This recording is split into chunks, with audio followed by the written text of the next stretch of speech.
pessoal. Sou Mariane Martins, trabalhadora do Grupo de Estudos Espíritas Saint-Germain, e hoje eu vou estar dando continuidade com vocês sobre o trabalho do livro Mentes Depressivas, escrito por Ana Beatriz Barbosa Silva.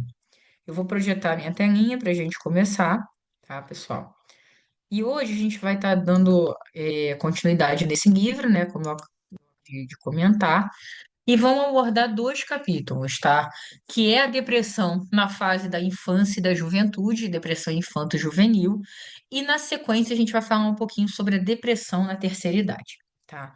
Então a gente começa esse capítulo falando que sim, que a depressão entre crianças e adolescentes, ela existe e ela altera de forma significativa o relacionamento dessas crianças e desses adolescentes com a família, o convívio social, o rendimento escolar, o próprio processo ali, de toda essa transformação, né, que acontece nessas etapas da vida. Então, que a depressão, ela existe, ela tem o potencial de impactar nessa formação do indivíduo e na interação dele com o mundo. E aí, a doutora começa contando uma experiência clínica que ela teve, que fez ela constatar que sim, que crianças e adolescentes poderiam ter depressão. E aí ela conta um pouco a história, né, de uma paciente que ela teve, enfim, em algum momento da trajetória dela, lembrando que a autora desse livro é uma psiquiatra, tá? E ela conta que ela, quando começou a acompanhar essa paciente, ela estava num nível de depressão bastante intenso, que ela realmente não interagia muito com o mundo externo, ela ficava muito calada, muito isolada, muito sem aquele brilho no olho, sem aquela emoção, e estava num estágio da depressão já bastante avançado, até que ela realmente aceitou fazer esse processo de tratamento, de entendimento psiquiátrico, enfim, terapêutico também, de forma geral. E aí, quando essa paciente retornou ao consultório dela, depois de um tempo de tratamento já com a medicação, ela retornou com um filho. E esse filho dela tinha 8 anos. E aí, quando estava na sala de espera, que no momento que o médico sai para chamar, ela viu que essa mãe estava brincando, rindo, com o filho na recepção da sala de espera, né? E aí ela ficou muito feliz com aquilo e atendeu a paciente e tal. E no final da consulta, essa criança de 8 anos pediu para falar em particular com a médica. E eu tô contando essa história porque foi uma coisa que marcou muito ela, porque na época, de acordo com a linha de raciocínio, a linha que ela havia estudado, essa questão da depressão estava muito ligada a uma questão de baixa autoestima ou de excesso de cobrança, de autoculpa, de você colocar um peso muito grande. E eram coisas associadas mais a adultos, né? Do que crianças e adolescentes. Então, na vertente dela, ela não achava que isso era realmente algo comum, ou algo usual nas crianças. E aí, quando ela vai no final dessa consulta e a criança pede para falar com ela, a criança agradece por ela estar ajudando a mãe dele, que agora a mãe voltou a brincar com ele, naquela linguagem ainda mais infantil, mas ainda assim muito, muito rica, né, de significado. E ela pede, a criança pede para que a doutora também atendesse a irmã dele, que tem 13 anos, porque ele via a irmã com um comportamento similar ao da mãe. Claro que não entendendo ali qual era a doença, mas falando que ele via esse comportamento similar. E aí ela fala que ela não atende esse público, que ela trabalha só com adulto, e ele fala uma frase que ela mesma relata como tendo sido uma virada de chave para ela, ele fala: "Tia, todo adulto já foi criança. Se você atender minha irmã, vai poder atender as crianças que todos os adultos carregam dentro deles. Você não percebeu hoje que a minha mãe voltou a brincar comigo? E ela diz isso, ela relata, é muito bonito esse trecho no livro, que aquilo deu uma virada para ela, porque ela realmente falou: nossa, realmente, talvez valha a pena eu atender esse público também, porque de fato todo adulto já foi uma criança, e existe em algum nível uma criança dentro de todos nós que já somos adultos. Então, a partir daí, ela começou a atender esse público também e a estudar mais sobre como a depressão se manifestava e se fazia presente dentro desse público infanto-juvenil. E aí a constatação é que sim, que a depressão também acomete essas fases da vida. E aí ela começa a falar um pouquinho pra gente sobre como é que é o processo de diagnóstico de crianças e adolescentes. Então, que na verdade esse diagnóstico ele é baseado nos mesmos critérios utilizados na avaliação dos adultos, só que muitas vezes a apresentação de sintomas tende a ser diferente e a dificuldade do diagnóstico também pode oscilar de fases e fases. Por quê? E aí ela traz aqui, né? Na verdade, ela classifica em três grupos, tá, pessoal? O grupo de crianças mesmo, de 2 a 6 anos, o grupo da infância indo para a adolescência, de 7 anos até a adolescência, e o público efetivamente adolescente. E essas cores aqui, tá, pessoal? É uma representação do nível de dificuldade, por assim dizer, de você constatar a depressão. Por quê? Nessa fase de 2 a 6 anos, a doutora diz que é uma fase moderadamente difícil de diagnosticar. Aqui ressaltando, tá, que não é impossível, pessoal. Por isso que existem médicos especializados na área, tá? Mas ela diz que nessa fase é moderadamente difícil porque a criança ainda é bem criança. Então ela disse: choro frequente pode ser um sintoma, dificuldade de se manter atento em atividades lúdicas ou desinteresse por brincadeiras que antes interessavam as crianças.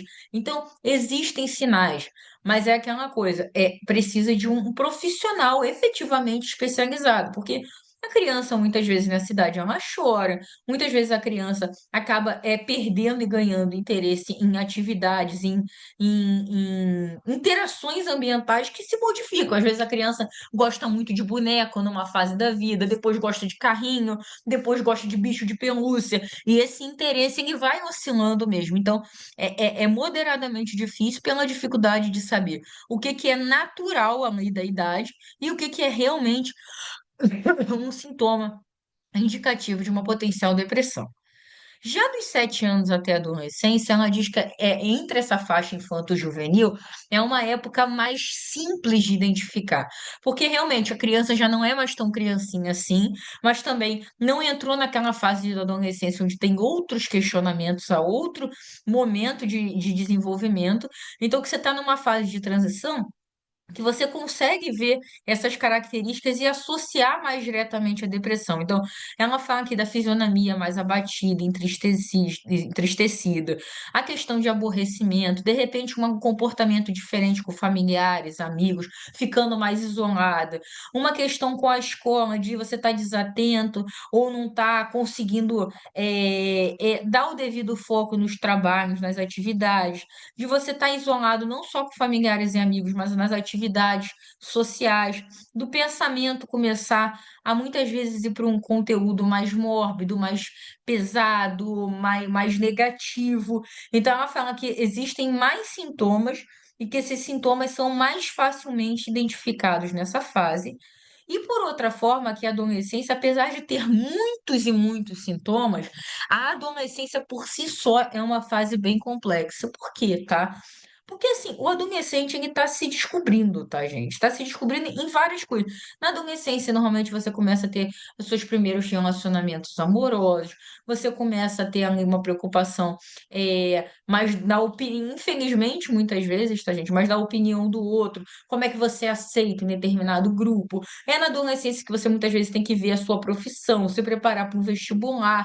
Então, você começa a ter os seus gostos, você começa a fazer as coisas sozinho, então você não faz mais só com seus pais, você vai, você visita, você tem uma interação ambiental também que você circula, por assim dizer, sem a sua família. Então, é difícil nesse sentido, porque queixa constante de cansaço, abandono das suas atividades preferidas, isolamento social, sem dúvida são características da depressão, mas podem não ser relacionada apenas a isso, especialmente nessa fase. Então, que fala de queda de rendimento escolar, recusa em colaborar com as atividades de família e escola, aí discussões frequentes e intensas com pais e professores.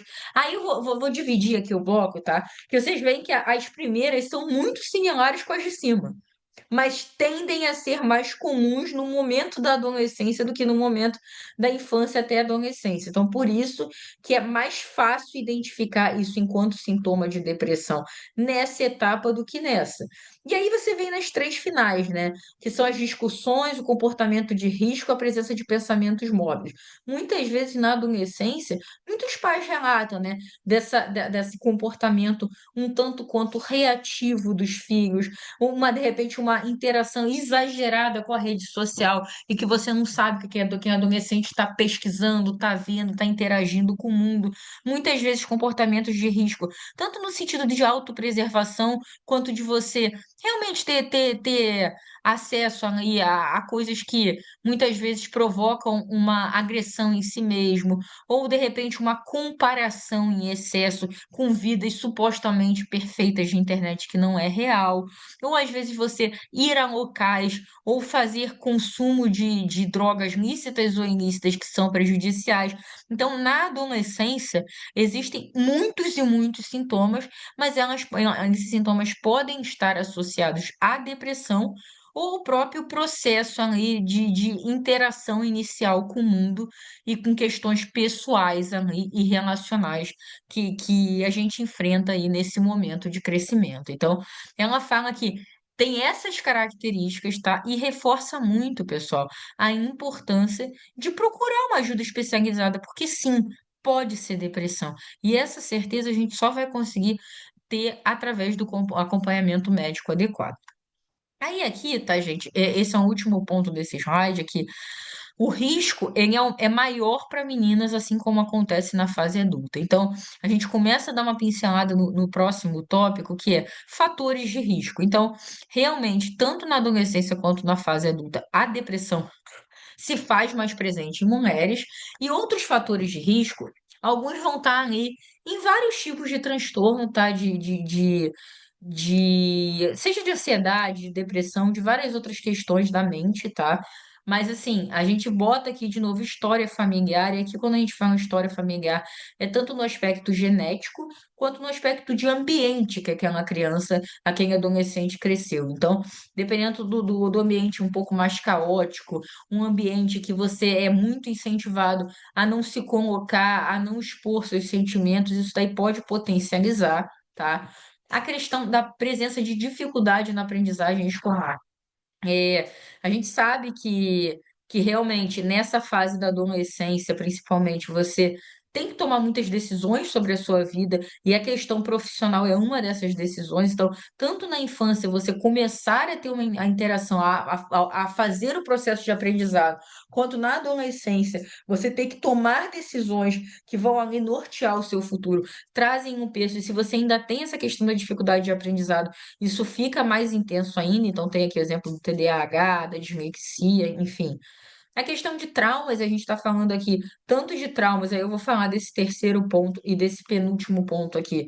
É, nesse momento, que é a questão do trauma, morte de um dos pais, especialmente a mãe, ou perda de alguém muito importante, isso é uma espécie de trauma, e especialmente da mãe no geral, tá, gente? Claro que há casos e casos, mas pelo papel que a mãe exerce ali no dia a dia, na presença, na convivência com o filho, mas toda figura importante que tivesse aí pode potencialmente gerar um trauma, e traumas diversos que não estão só relacionados à morte de alguém próximo, mas como uma situação de violência, um assalto, ou presenciar algum amigo que tenha morrido de forma surpreendente, de forma traumática, tudo isso pode incentivar. Como eu falei, a história familiar e as situações de estresse, o ambiente em que você vive, então, seja esse ambiente caótico por uma questão de briga entre as pessoas, seja por uma questão financeira, de insegurança, por causa de desemprego, de dificuldade financeira, seja uma doença em alguém que seja da família ou alguém muito próximo. A questão do abuso e da negligência, que a gente está falando de muitas situações onde aquela criança, aquele adolescente é forçado a crescer antes do tempo, a exercer papéis que ele ainda não está na fase de exercer, seja por necessidade ali da dinâmica familiar, ou seja por causa de abuso, que aí é abuso tanto físico, né? E aí abuso físico, seja com violência, seja questão de abuso sexual, ou seja, o abuso psicológico, de como é que aquela criança, aquela adolescente é ouvida, é tratada, como é que seus sentimentos são invalidados ou não. Então, tudo isso, a presença de doenças crônicas, aqui é citado como exemplo, diabetes, doença autoimune, e outras comorbidades, que aí nessas outras comorbidades, a gente está falando, a depressão muitas vezes, vocês têm visto aí nesse material que a gente está trazendo dos transtornos da mente, que muitas vezes o nosso cérebro ele não é uma ciência exata. Ah, eu tenho isso e isso é perfeitamente caracterizado. Muitas vezes esses transtornos, eles têm pontos de similaridade, eles têm pontos em comum. Então, o transtorno de ansiedade pode potencializar o desenvolvimento da depressão.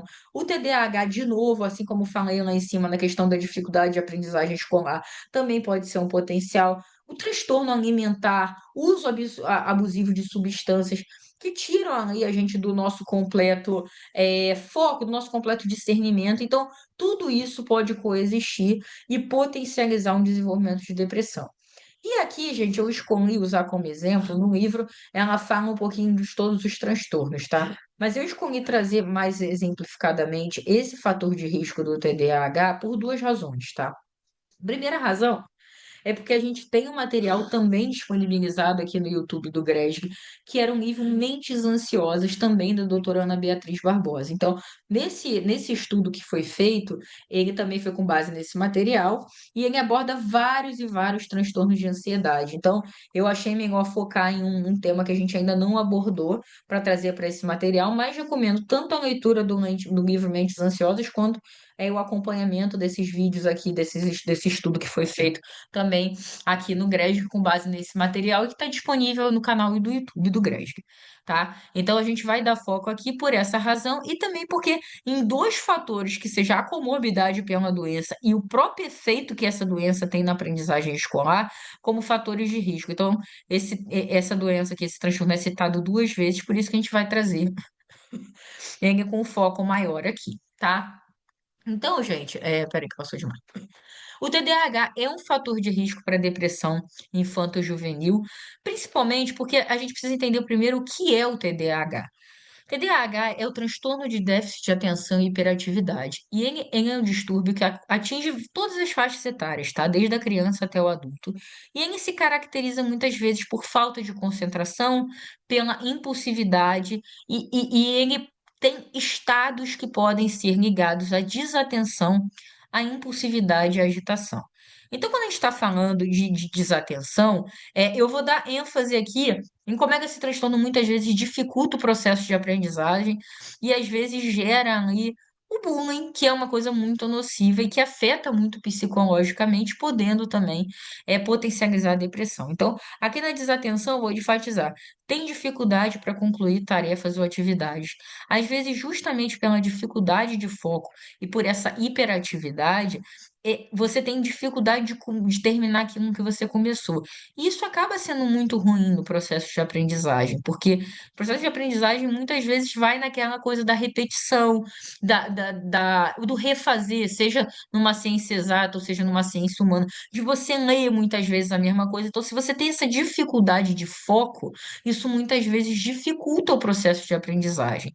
Da mesma coisa, quando a gente fala de impulsividade, ele afeta várias coisas, mas assim, no processo de aprendizagem, vou dar ênfase aqui, tu tem dificuldade para seguir instruções. Mais uma vez, processo de aprendizagem, muitas vezes a gente está lá na figura de alguém ensinando. E esse alguém ensinando, ele tem um método, ele tem uma forma de passar a instrução. Então, essa dificuldade em seguir instruções não é que torne impossível, tá, gente? Pelo amor de Deus, não torna impossível o processo de aprendizado. Claro que TDAH também tem tratamento, TDAH também pode ser acompanhado, mas o que eu estou querendo dizer é que uma vez que traz essa dificuldade, potencialmente dificulta o processo de aprendizado. E da mesma forma, a agitação. Você faz várias coisas ao mesmo tempo e é aquela máxima, né? Às vezes quem está fazendo tudo ao mesmo tempo não consegue dar atenção a nada. Então é literalmente isso. Você tem dificuldade de conseguir focar mais uma vez. Então tudo isso. Mas Mariane, como é que isso conversa com a depressão? TDAH é um transtorno, a depressão é outro.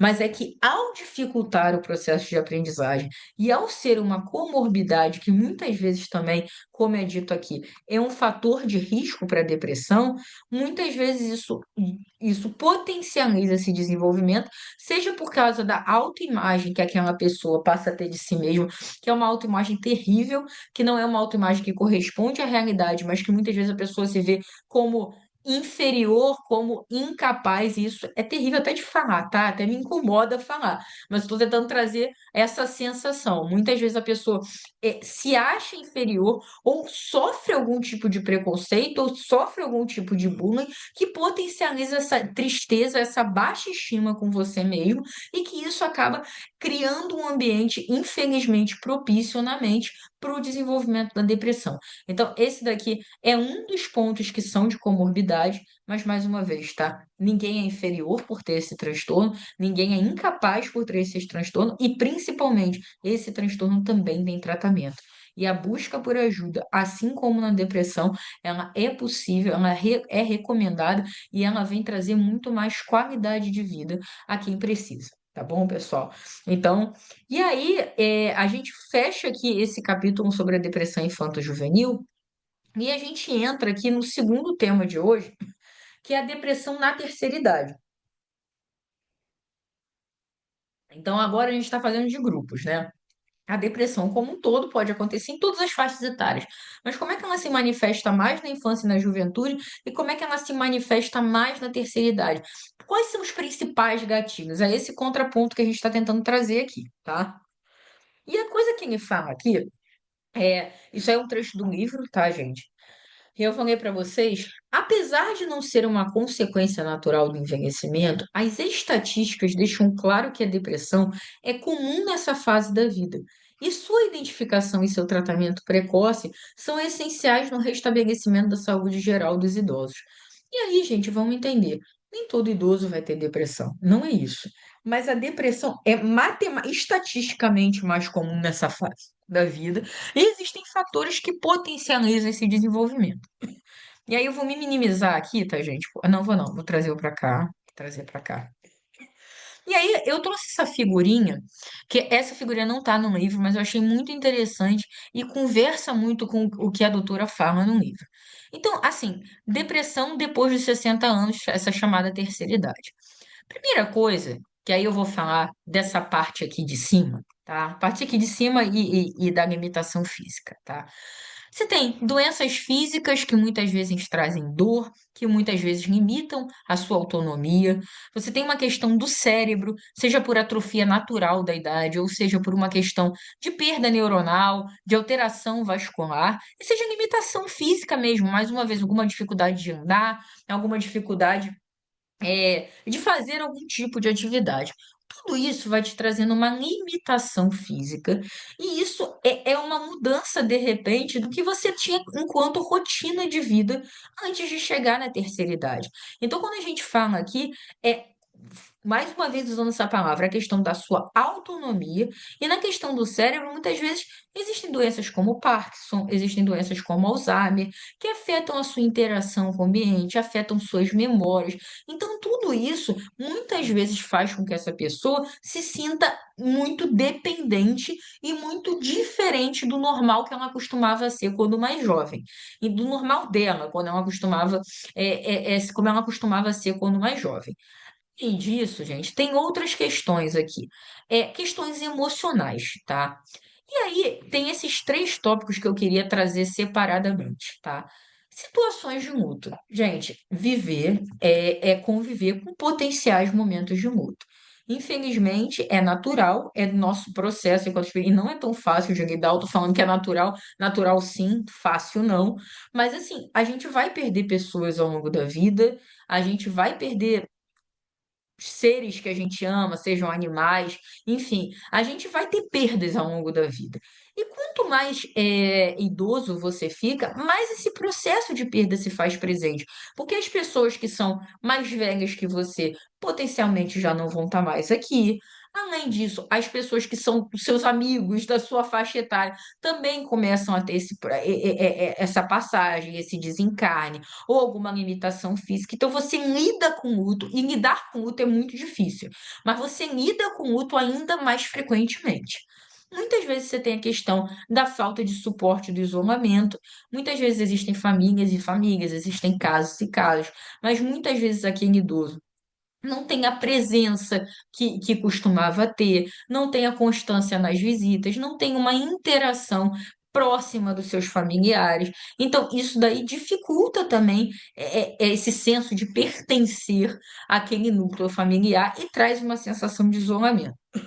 Além disso, nessa fase, existe uma diminuição de renda e mudança no papel social.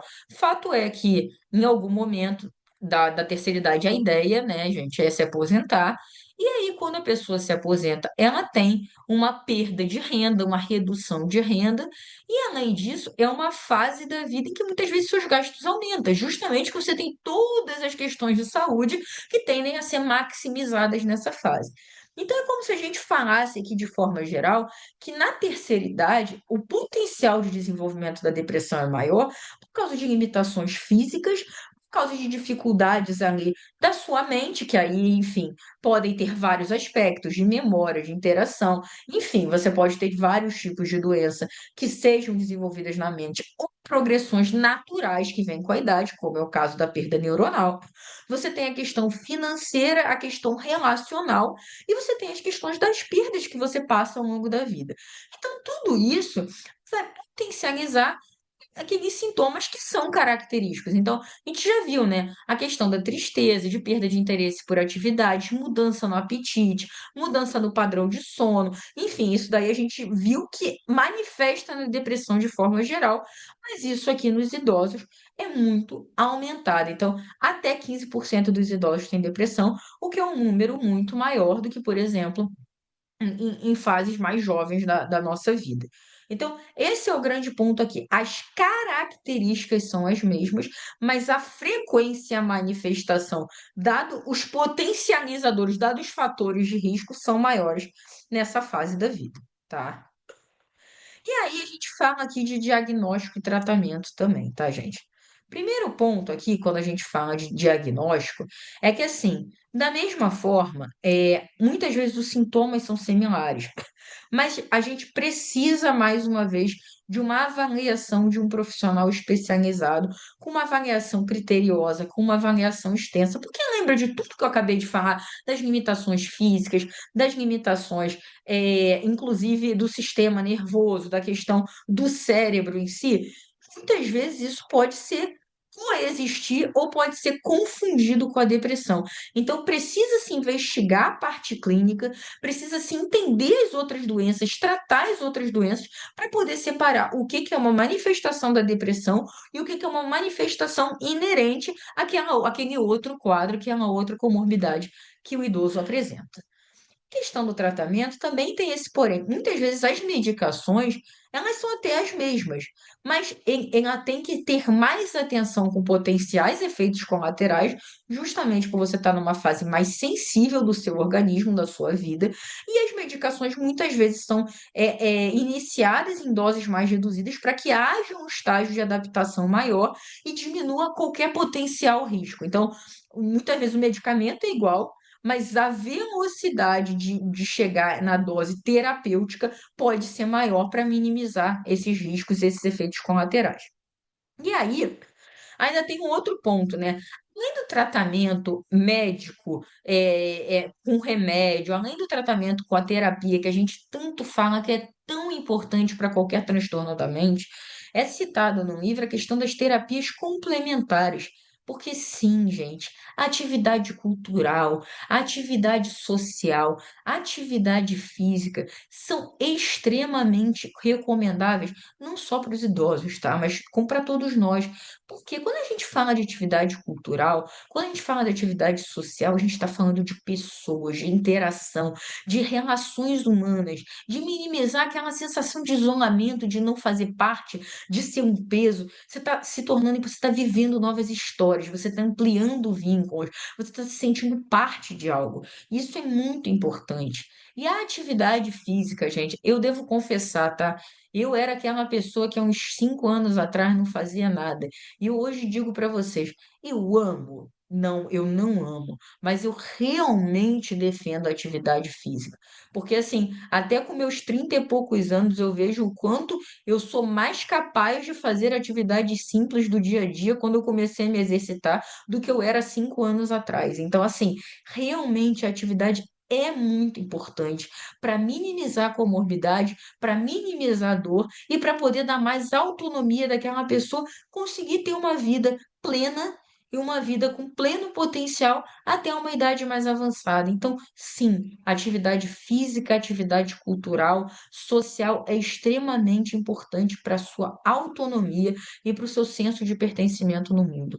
Então, isso é importante para todas as idades, mas pela própria característica da terceira idade, isso ainda é um potencial tratamento muito, muito, muito agregador, muito gerador de valor. Então é isso, tá, pessoal? Na aula de hoje são esses dois capítulos. Como eu falei, venho falando com vocês sempre, eu não vou me comprometer em quantos capítulos a gente vai trabalhar em cada aula, porque eu prefiro focar na abordagem completa do tema do que na velocidade, mas intencionalmente a gente vai tentar trabalhar esses dois capítulos, porque estaria falando de agosto, setembro, outubro e novembro. Então, a nossa ideia é terminar até dezembro. Pode ser que essa divisão entre capítulos modifique um pouquinho conforme o aprofundamento que a gente vai ter em cada um deles, mas a ideia é terminar até dezembro. Então, a gente tem essa margem aí de um mês para a gente distribuir esses capítulos conforme for mais adequado. Mas a intenção é que na próxima aula sejam esses dois capítulos, se não for possível os dois, pelo menos esse, para quem tiver interesse de ler e de já fazer um estudo preliminar. É isso por hoje, pessoal. Eu agradeço a presença de vocês e fico sempre à disposição, assim como os demais trabalhadores do GRESB, para qualquer dúvidas, comentários ou informações adicionais. Tá bom, pessoal? Um grande beijo a todos, bom mês para vocês e até mês que vem.